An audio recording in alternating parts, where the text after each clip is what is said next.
नमस्कार दोस्तों, आपका मेरी क्लासेस में स्वागत है। और आज की क्लास में हम जेनेटिक्स के बारे में पढ़ेंगे। हो सकता है आज की क्लास में आपको मेरी आवाज़ थोड़ी सी डिफरेंट लगे, क्योंकि थोड़ी सी मेरी तबीयत नासाज है, ख़राब है, तो आवाज़ कोई मैटर नहीं करती है। आते हैं हम अपने टॉपिक पर। आज का हमारा टॉपिक है आनुवंशिकी, जेनेटिक्स।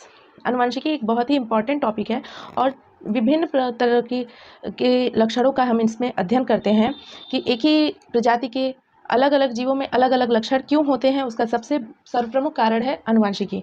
आनुवंशिकी के अंतर्गत आनुवंशिकता और विभिन्नताओं का अध्ययन किया जाता है। छोटे से लेकर बड़े स्तर तक की परीक्षाओं में आनुवंशिकता से अलग अलग प्रकार के प्रश्न पूछे जाते हैं और एक या दो प्रश्न तो हर एक परीक्षा में इससे बनता ही है। और क्लासेस वाली परीक्षाएं जो होती हैं, inter level, high school level, 8th 9th, आज अब तो एनसीईआरटी ने इसे 7th क्लास से ही इंक्लूड कर दिया है। तो ये एक बहुत ही इम्पॉर्टेंट टॉपिक है और ये वीडियो सभी के लिए इम्पॉर्टेंट है, तो प्लीज़ पूरा वीडियो देखें। और मैंने पूरी कोशिश की है कि एक बहुत ही ईजी लैंग्वेज में मैं इसे आप सभी को बता पाऊँ कि आनुवंशिकता क्या होती है। आनुवंशिकता के फादर ग्रेगर जॉन मेंडल को कहा जाता है। अक्सर प्रश्न पूछता है कि फादर ऑफ जेनेटिक्स यानी आनुवंशिकता के जनक किसे कहते हैं, तो ग्रेगर जॉन मेंडल ही आनुवंशिकता के जनक थे। लेकिन आनुवंशिकता शब्द का प्रतिपादक डब्ल्यू वॉटसन ने 1905 में किया था। यहाँ पर लिखते हैं डब्ल्यू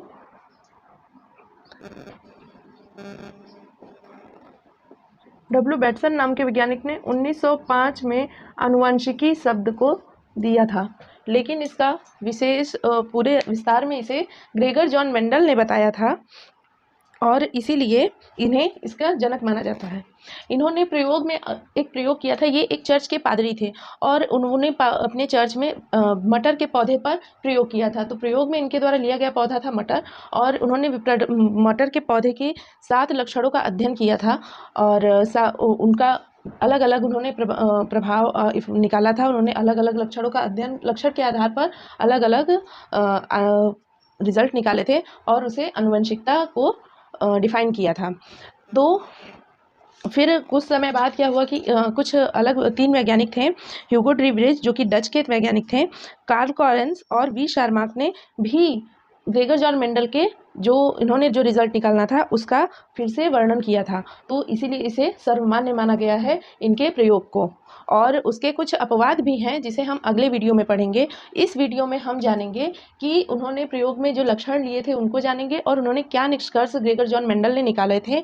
उन्होंने 3 नियम दिए थे इम्पॉर्टेंट। हम आज के वीडियो में उस लक्षणों को जानेंगे।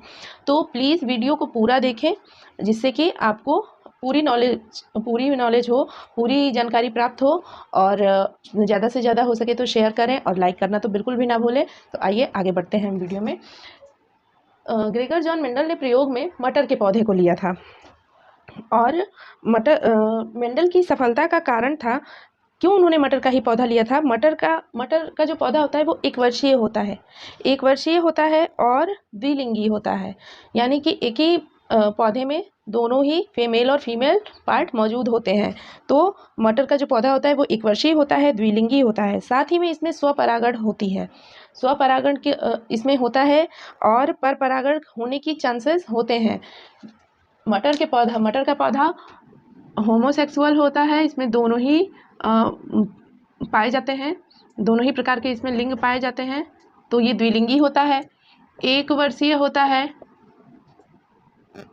और इसमें स्वपरागण होता है और परपरागण भी होने के चांसेस होते हैं।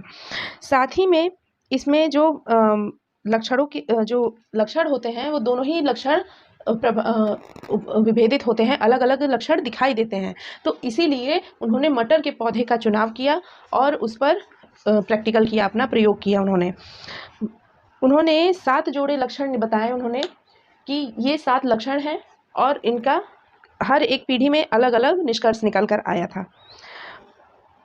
ये जो लक्षण थे ये अलग अलग 4 अलग अलग गुणसूत्रों पर आधारित थे। इनमें लक्षणों में क्या है, एक पौधे की ऊंचाई देखी उन्होंने। एक पौधे की ऊंचाई में प्रभावी लक्षण कौन था, लंबा पौधा था, और अप्रभावी था बौना पौधा। यानी कि जो उन्होंने निष्कर्ष निकाला उसमें जो पौधा था वो लंबा था और बौना कम था। ज़्यादा पौधों की संख्या, जो ज़्यादा पौधे थे वो लंबे थे और जो कम पौधे थे वो बौने थे, तो उन्होंने बौने को अप्रभावी बताया और लंबे को प्रभावी लक्षण बताया।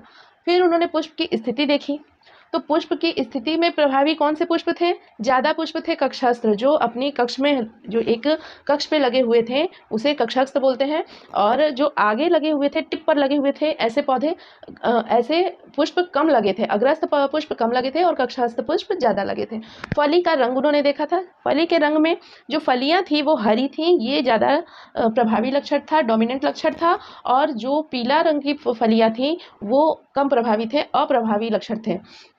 फली की प्रकृति कैसी थी? फलियां जो हुई थी वो फूली फूली थी। आप मटर के पौधे की फलियां देखी होंगी, फलियां जो होती हैं वो फूली फूली थी, और जो अप्रभावी थी, कुछ जो फलियां थी वो फूली नहीं थी, संकुचित थी, चिपचिकी हुई सी थी। फिर उन्होंने बीज का आकार देखा, बीज का आकार के आधार पे जो गोल बीज थे वो ज़्यादा थे, और जो झुर्रीदार बीज थे वो कम मात्रा में थे। तो जो कम थे वो अप्रभावी थे, और जो ज़्यादा थे वो प्रभावी लक्षण में आए। पुष्प का रंग उन्होंने बैगनी देखा कि पुष्प जो बैगनी पुष्प बन रहे हैं वो ज़्यादा मात्रा में बन रहे, तो वो प्रभावी लक्षण में थे। और जो अप्रभावी लक्षण था वो सफ़ेद पुष्पों का था, सफ़ेद पुष्प कम बने थे और बैगनी पुष्प अधिक बने थे। फिर उन्होंने देखा कि बीज का जो बीज पत्र है उसका रंग पीला ज़्यादा प्रभावी था, अधिक मात्रा में पीले रंग के बीज बने थे। जो बीज पत्र होता है वो पीले रंग का था, और हरे रंग का जो बीज पत्र था वो कम मात्रा में था, तो जो हरा था वो अप्रभावी लक्षण में आया और जो पीला था वो प्रभावी लक्षण में आया। तो उन्होंने ग्रेगर जॉन मेंडल ने 7 जोड़े लक्षणों को लिया था और उसमें प्रभावी और अप्रभावी उन्होंने बताया था।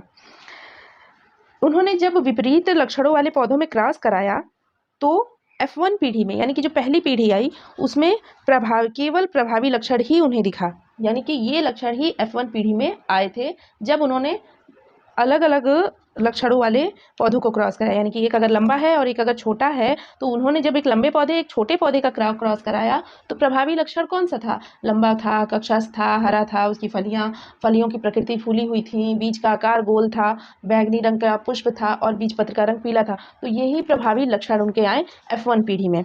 फिर उन्होंने इस प्रकार के जो लक्षण आए उसे उन्होंने क्या कहा? प्रभाविता का नियम कहा। और अक्सर क्वेश्चन में पूछ देता है कि प्रभाविता का नियम क्या है, मेंडल के प्रभाविता के नियम को बताइए। देखिए, आप एक कॉपी पेन साथ में लेके बैठेंगे और रफली ही नोट करते जाएंगे, लेकिन रफली नोट करेंगे, जिससे ये होगा कि आपको ये याद रहेगा कि मैंने कब कौन से इम्पॉर्टेंट चीज़ लिखवाई है, और उसको नोट डाउन करके आप दोबारा से रिवाइंड कर सकते हैं। तो इस वीडियो को स्टॉप करके आप इसे नोट डाउन जरूर करेंगे।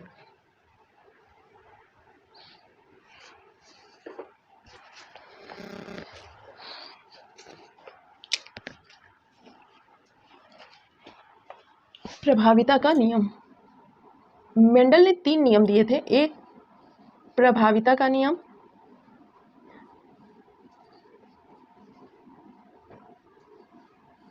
जिसे लॉ ऑफ डोमिनेंट भी कहते हैं। उन्होंने एक नियम और दिया था जिसे स्वतंत्र पृथक्करण का नियम कहते हैं। स्वतंत्र पृथक्करण का नियम। और उन्होंने एक नियम दिया था जिसे स्वतंत्र अपव्यूहन का नियम कहते हैं।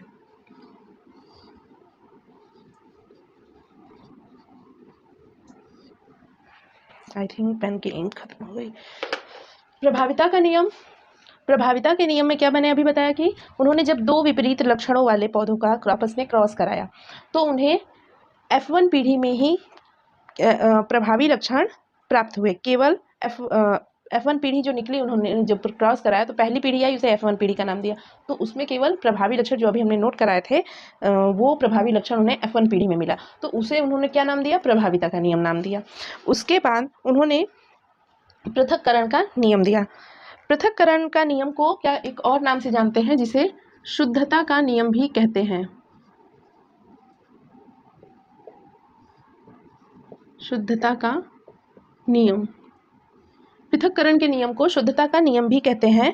और इन्होंने जब F1 पीढ़ी के संकर पौधों में स्वपरागण कराया तो द्वितीय पीढ़ी में पृथक पैतृक लक्षण के 3:1 के निश्चित अनुपात में पृथक हो गए। अतः प्रत्येक युग्म के विपरीत लक्षण युग्मकों के बनते समय एक दूसरे से अलग होकर अलग अलग युग्मकों में चले गए। इसको हम यहाँ पे समझते हैं। इन्होंने F1 पीढ़ी के 2 पौधों को लिया। F1 पीढ़ी के 2 पौधे थे जो कि संकर पौधे थे और उनमें इन्होंने स्वपरागण कराया था। तो पहले इन्होंने लिया था एक लंबा पौधा, जिसे इससे लिखते हैं, और एक लिया था इन्होंने बौना पौधा, जिसे स्मॉल टी से लिखते हैं। ये था लंबा पौधा और ये था बौना पौधा। बेटा, इन्होंने एक लंबा पौधा लिया और एक बौना पौधा लिया और उनको इन्होंने क्रॉस कराया, तो ये F1 पीढ़ी निकल के आई। F1 पीढ़ी में एक संकर पौधा बना, एक ये संकर पौधा बना। ये पौधा संकर था और लंबा, इसमें दोनों के एक एक लक्षण थे, तो ये संकर भी था और लंबा भी था। और ये पीढ़ी थी F1 पीढ़ी। यहाँ पर इन्हें प्रभाविता का नियम इन्होंने बताया कि यहाँ पर प्रभाविता का नियम है। इसके बाद इन्होंने दो अलग अलग F1 पीढ़ी के 2 लक्षणों वाले 2 संकर पौधे का क्रॉस आपस में कराया।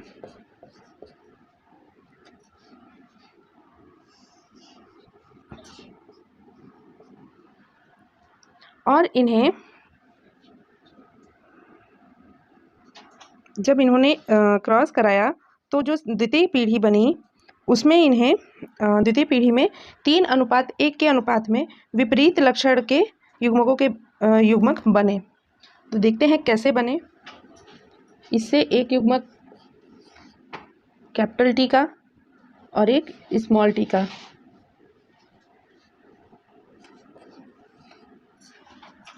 फिर उसके बाद इससे भी एक युग्मक कैपिटल टी और एक स्मॉल टी का। अब इनका आपस में जब संयोग हुआ, युग्मन हुआ, तो रिस्पांस में क्या मिला? इनका आपस में जब क्रॉस कराया इन्होंने, तो रिस्पांस में यहाँ देखते हैं एक टी और यहाँ से एक टी, एक लक्षण का मिला। ये था शुद्ध लंबा, ये शुद्ध लंबा पौधा मिला इन्हें।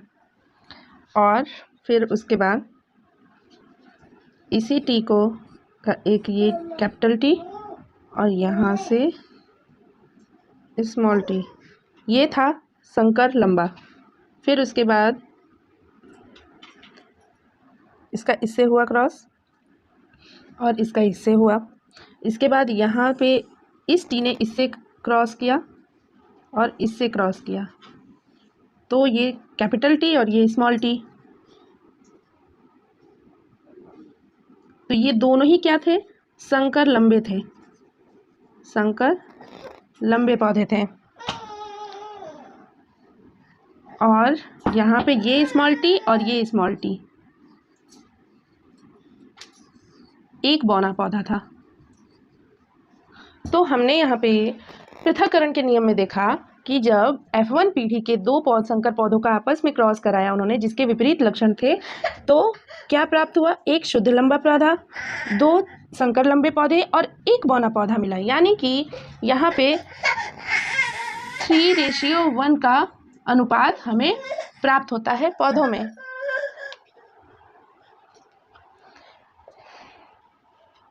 यहाँ पे 3:1 के अनुपात में हमें पौधे प्राप्त होते हैं।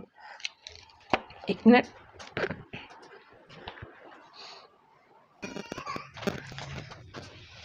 तो मेरा एक छोटा बेबी है, मेरा बेटा, तो वो बहुत परेशान कर रहा था, तो उसी के लिए मुझे जाना पड़ा। देखिए,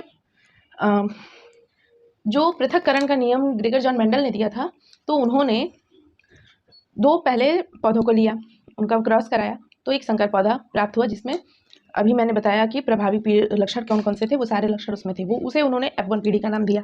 फिर उसके बाद उन्होंने उसी F1 पीढ़ी के दो पौधों का स्वपरागण कराया।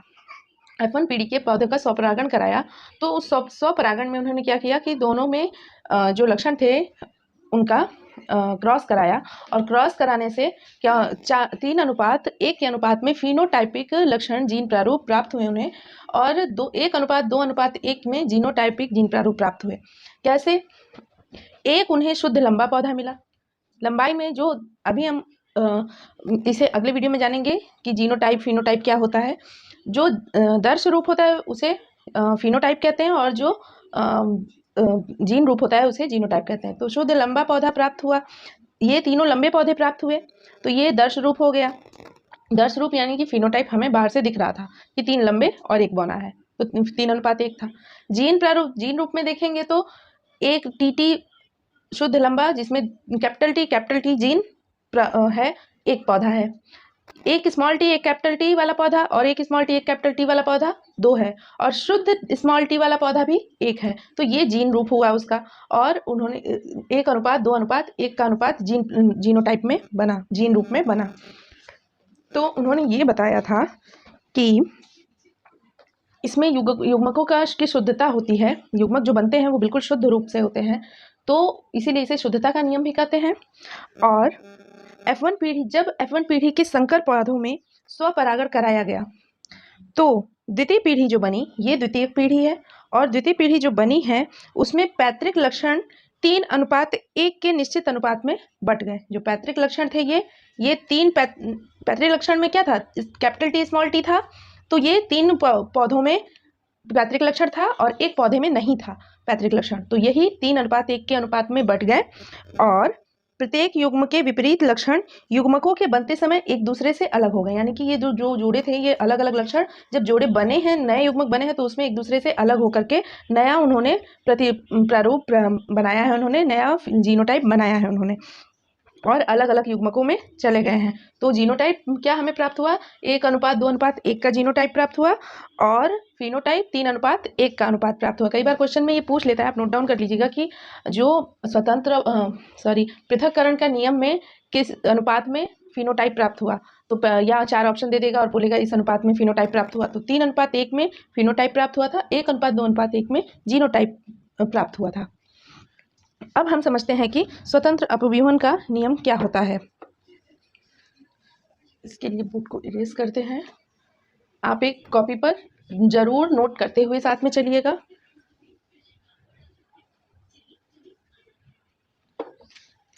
अब समझते हैं स्वतंत्र अपव्यूहन का नियम।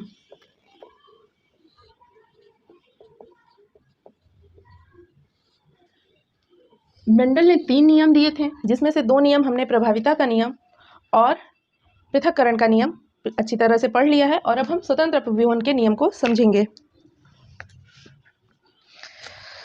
स्वतंत्र अपव्यूहन के नियम में जब 2 विपरीत लक्षणों वाले जीव में क्रॉस कराया जाता है, तो एक जोड़ी विपरीत लक्षणों का 3:1 में पृथक्करण दूसरी जोड़ी विपरीत लक्षणों के पृथक्करण से स्वतंत्र होता है। इसे नोट डाउन कर दे रहे हैं समझने के लिए। जब 2 विपरीत लक्षणों वाले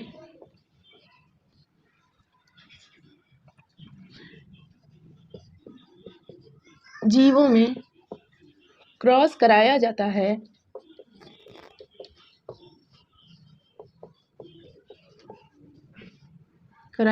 तो जब 2 विपरीत लक्षणों वाले जीवों में क्रॉस कराया जाता है, तो एक जोड़ी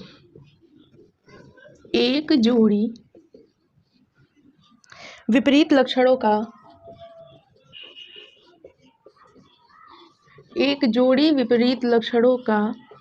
3:1 के अनुपात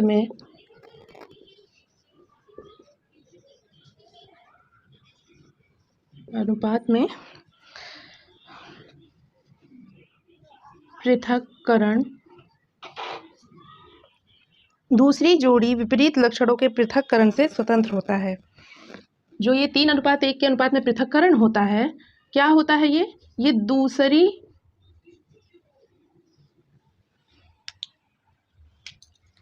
दूसरी जोड़ी के पृथक्करण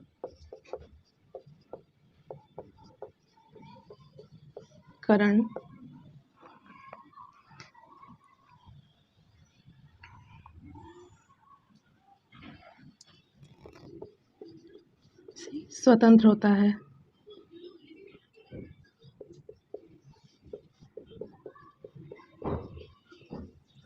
दूसरी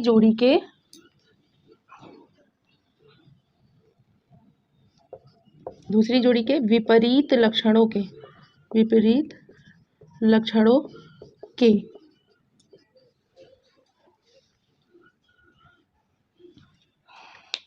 जब दो विपरीत लक्षणों वाले जीवों में क्रॉस कराते हैं तो एक जोड़ी विपरीत लक्षणों का 3:1 के अनुपात में पृथक्करण हुआ। इसे पहले वाली वीडियो में देखा हमने, पृथक्करण होता है।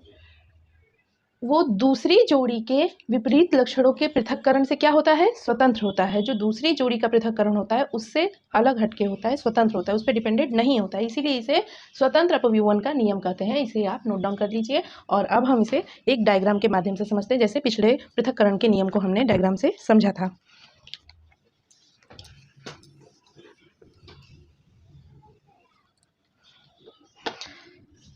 देखिए बच्चों, उन्होंने इसमें बीजों का अध्ययन किया था। इसे समझाने के लिए बीजों का अध्ययन लिया था। और बीज पहले उन्होंने एक गोल पीले बीज लिया,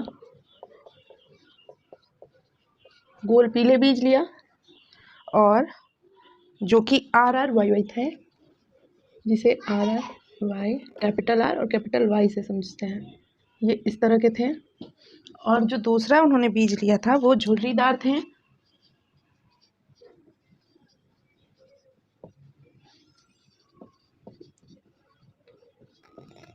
झुर्रीदार हरे बीज थे, जिसे स्मॉल r और स्मॉल y इससे उन्होंने बताया।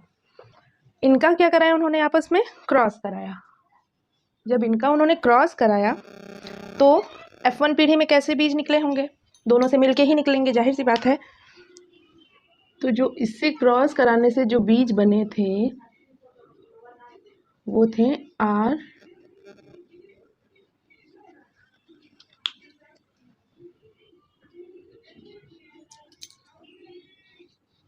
RRYY।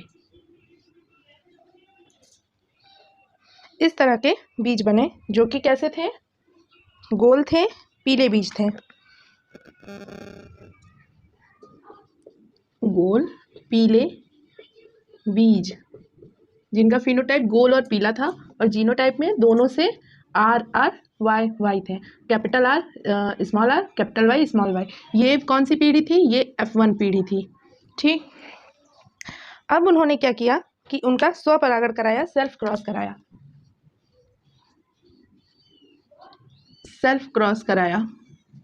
और सेल्फ क्रॉस कराने से कुछ इस तरह के युग्मक प्राप्त हुए। एक टेबल से समझते हैं।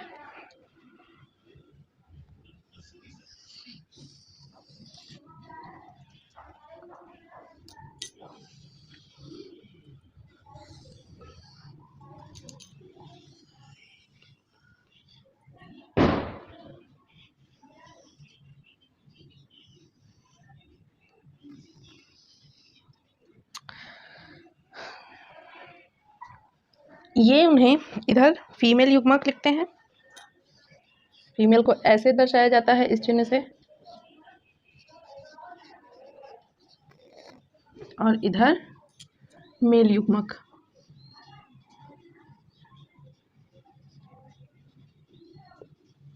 नर युग्मक, ये मादा युग्मक। मादा युग्मक में उन्होंने एक लिया कैपिटल RY, एक लिया उन्होंने लक्षण कैपिटल R स्मॉल y।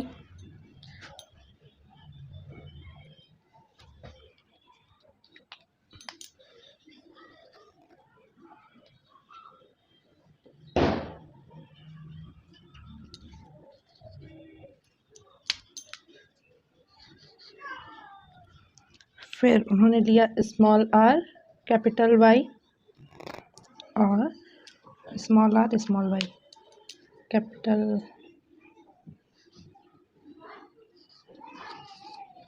उन्होंने ये इस तरह से युग्मकों को दिया। ये मादा युग्मक के थे और इधर उन्होंने नर युग्मक को लिया। नर युग्मक में भी इसी तरह से RY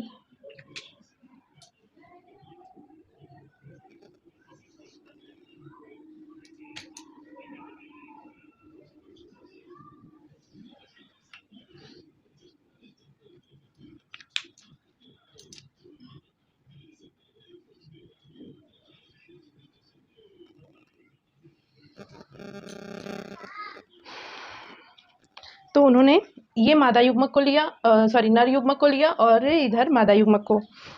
अब इनका जब सेल्फ क्रॉस कराया गया इसमें तो कुछ इस तरह से हमें प्राप्त होंगे फिनोटाइप, और उनके अब अनुपात को देखेंगे कि किस तरह से क्रॉस होने पर कैसे युग्मक हमें प्राप्त हो रहे हैं। तो जब उन्होंने एक कैपिटल R और कैपिटल Y वाले को, मादा फीमेल युग्मक को कैपिटल R और कैपिटल Y वाले मेल युग्मक से क्रॉस कराया तो क्या मिलेंगे हमें मिलेंगे कैपिटल R और कैपिटल YY। इसे यहीं पे लिखते हैं, इसके लक्षणों को भी। ये कैसे बीज थे? ये गोल थे, बिल्कुल गोल और पीले थे, गोल और पीले बीज थे। उसके बाद उन्होंने एक मादा युग्मक कैपिटल R स्मॉल y को कैपिटल R कैपिटल Y से जब क्रॉस कराया तो इन दोनों के ही पैतृक लक्षण इसमें आएंगे। तो R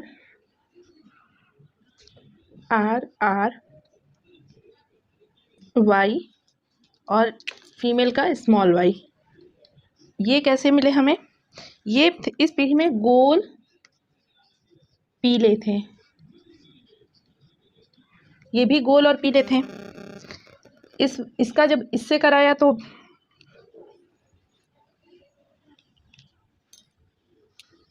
RY और इसमें भी गोल और पीले थे,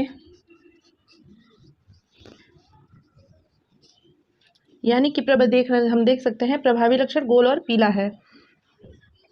और जब स्मॉल R और स्मॉल y का कैपिटल R कैपिटल Y से कराया तो भी गोल पीले बीज प्राप्त होंगे।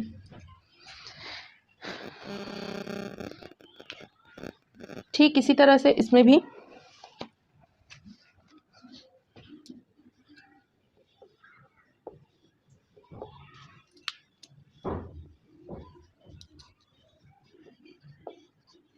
RY यानी कि स्मॉल y, फिर small capital Y capital R small y,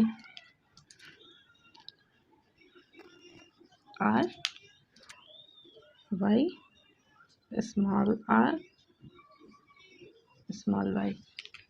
यहाँ पे गोल हरे बीज प्राप्त होंगे। जैसे यहाँ पर कैपिटल R कैपिटल Y मिल करके गोल पीले बीज बना रहे थे, उसी तरह से इसमें कौन सा प्रभावी लक्षण होगा? देखिए एक पीढ़ी में कैपिटल RY ये जो होगा ये गोल और पीले रहेंगे, क्योंकि देखिए यहाँ पर भी सेम गुणसूत्र हैं तो गोल और पीले रहेंगे, गोल पीले। ठीक, स्मॉल R दो कैपिटल R और स्मॉल y ये मिल करके कैसा बनाएंगे? झुर्रीदार गोल और हरे। ये जो R वाला लक्षण है ये गोल का है, तो गोल और हरे बीज बनाएंगे। फिर उसके बाद अब देखिए स्मॉल R और स्मॉल R कैपिटल Y और कैपिटल R स्मॉल y गोल पीले बीज यहाँ पर बना रहे हैं, तो यहाँ पर भी कैसे बनाएंगे? गोल और पीले। यही लक्ष्य गुणसूत्र तो है, यहाँ पर भी क्रॉस हुआ है तो गोल पीले बीज बनाएंगे। और फिर उसी तरह से जैसे कि स्मॉल R स्मॉल y और एक कैपिटल R और स्मॉल y, ये कैसे बीज बनाएंगे? ये गोल हरे बनाएंगे, गोल हरे बीज बनाएंगे। उन्होंने अब इस पीढ़ी का क्रॉस इससे कराया तो इस तरह के बीज प्राप्त हुए। फिर इसी तरह से आगे के क्रम में भी देखते चलेंगे हम। कैपिटल आर,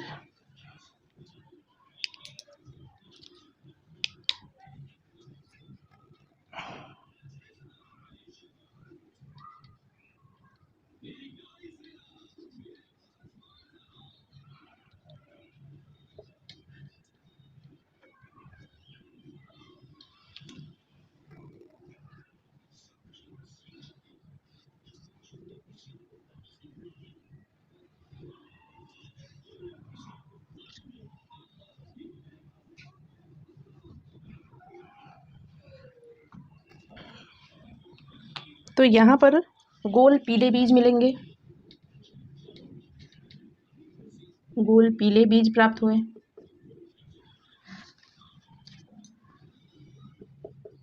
गोल पीले, ये झुर्रीदार बीज, झुर्रीदार बीज और साथ में पीले भी हैं। फिर झुर्रीदार पीले बीज,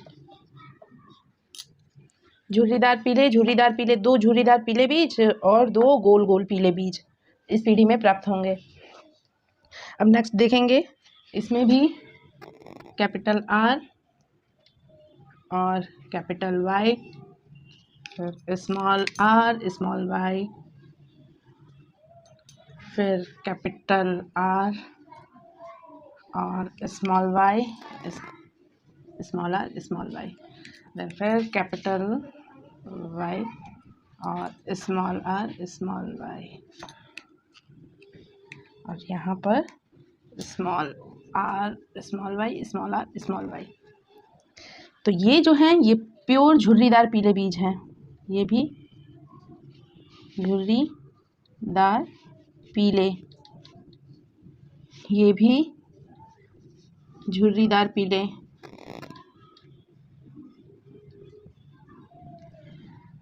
ये इसमें गोल और हरे बीज प्राप्त होंगे और इसमें भी गोल पीले बीज प्राप्त हुए। इसमें ये हमने देखा कि दोनों ही पीढ़ी के पैतृक लक्षण सभी में आएंगे, सभी में जीन दोनों ही पीढ़ी के पैतृक लक्षण आएंगे। अब हमें इसमें ये देखा जाएगा कि फिनोटाइपिक अनुपात किस तरह प्राप्त हुआ है। जो इसमें फिनोटाइपिक अनुपात प्राप्त हुआ है, फिनोटाइपिक अनुपात 9:3:1 में प्राप्त हुआ है। 9:3:3:1। ये 9:3:3:1 किस तरह से प्राप्त होगा? इसमें एक गोल पीले 4 5 6 7 8 9 गोल पीले हमें 9 बीज प्राप्त हुए। तीन देखेंगे कौन कौन से प्राप्त हुए हैं। 3 गोल हरे और गोल हरे बीज प्राप्त हुए हैं। तो 3 गोल हरे बीज प्राप्त हुए और 3 झुर्रीदार पीले प्राप्त हुए और 1 गोल पीला प्राप्त हुआ है।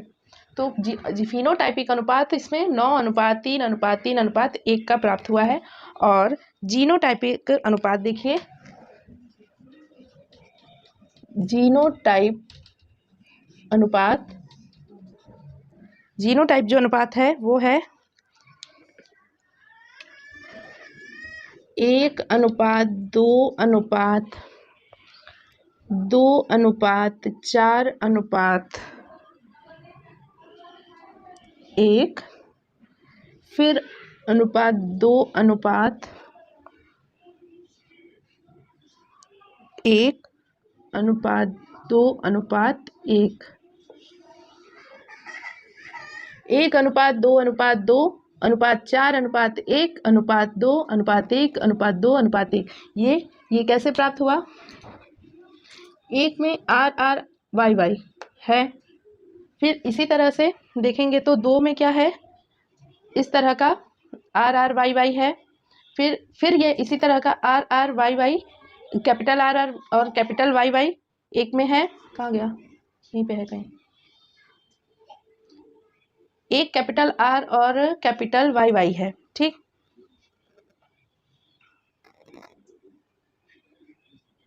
कैपिटल R और कैपिटल YY का एक गोल पीला बीज यहाँ पे है।